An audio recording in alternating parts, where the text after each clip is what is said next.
नमस्कार, मैं हूं आपके साथ रोहित। यूपी विधानसभा चुनाव में समाजवादी पार्टी की हार से सपा कार्यकर्ता तो निराश हुए ही, साथ ही ये भी कहा जाने लगा कि अब सपा गठबंधन कुछ ही दिनों का मेहमान है। अंदर खाने गठबंधन में मतभेद की खबरें भी सुनने को मिली। कुल मिलाकर यह कहा जा सकता है कि समाजवादी पार्टी की मुश्किलें कम होने का नाम ही नहीं ले रही हैं। एक तरफ जहां चाचा शिवपाल यादव अखिलेश यादव से नाराज हैं, वहीं दूसरी तरफ पार्टी के कुछ मुस्लिम नेताओं में भी असंतोष के स्वर देखने को मिले हैं। मुसलमानों के एक बड़े संगठन ऑल इंडिया तंजीम उलेमा ए इस्लाम ने मुसलमानों से कहा कि वो समाजवादी पार्टी को छोड़कर दूसरे विकल्पों पर विचार करना शुरू कर दें। आपको बता दें कि यूपी विधानसभा चुनाव के दौरान मुसलमानों ने अखिलेश यादव का जमकर साथ दिया था।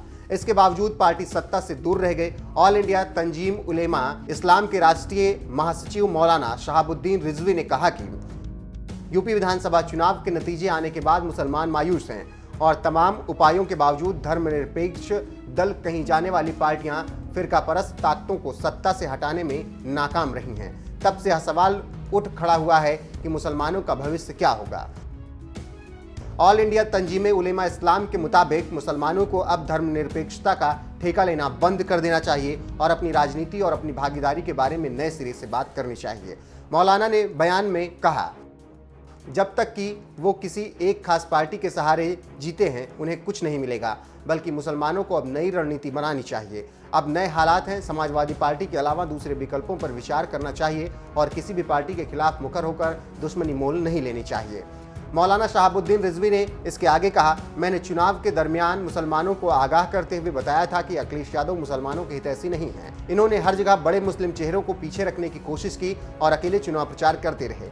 उनके पिता की पार्टी और उनकी पार्टी में बहुत अंतर है, इसीलिए मुसलमान विकल्पों पर विचार विमर्श शुरू कर दें। आपको बता दें कि पिछले कुछ दिनों से समाजवादी पार्टी के मुस्लिम नेताओं की भी अखिलेश से नाराजगी की खबरें लगातार सामने आई हैं, जिनमें आजम खां और शफीकुर रहमान बर्ग जैसे नेता शामिल हैं। तो इस तरह से सपा के हवाले से जो खबरें सामने आ रही हैं, अगर इसमें सच्चाई है तो अखिलेश यादव इससे निपटने के लिए क्या रास्ता निकालते हैं, ये भी देखने वाली बात होगी।